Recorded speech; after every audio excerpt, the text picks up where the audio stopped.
অযৌক্তিক, কারণ ডিপ্লোমা সেক্টরটা একদিনে তৈরি হয় নাই। এখন হঠাৎ করে যদি কেউ ডিপ্লোমা সেক্টরটাকে উৎখাত করার মতো, মানে তারা যেটা করছে ইনডিরেক্টলি ডিপ্লোমা সেক্টরকে উৎখাত করার মতোই বিষয় এটা, তো এটা করে থাকে, এটা সম্পূর্ণ অযৌক্তিক। বিগত দিনে প্রকৌশল অধিকার আন্দোলন নামে যে একটি সংগঠন গড়ে উঠেছে, সেই সংগঠন প্রতিনিয়ত মিথ্যাচার করে যাচ্ছে এবং চেষ্টা করতেছে কীভাবে দেশের পরিস্থিতি অস্থিতিশীল করা যায় এবং রাষ্ট্রকে জিম্মি করে তারা যাচ্ছে অনৈতিক দফা দাবি বাস্তবায়ন করে নিতে, যেটা গেজেট বহির্ভূত। যেখানে ডিপ্লোমা ইঞ্জিনিয়ারদের প্রতিনিধি মাত্র 5 জন রয়েছে, সেখানে তাদের প্রতিনিধি 17 জন রয়েছে।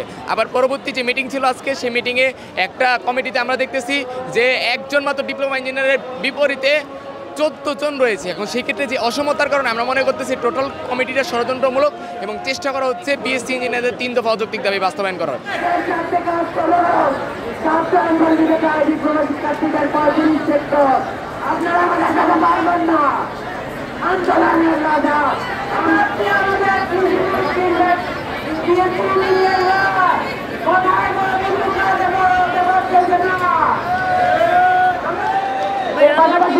আমি আবার বলতে চাই, আমাদের ইন্দিকরা সাধারণত আদায় করা হয় এবং এর পাশাপাশি আমাদের ভাইদেরকে গুলি করে হত্যা করা বা হত্যা আন্দোলনের সাথে একাত্মতা পোষণ করছি।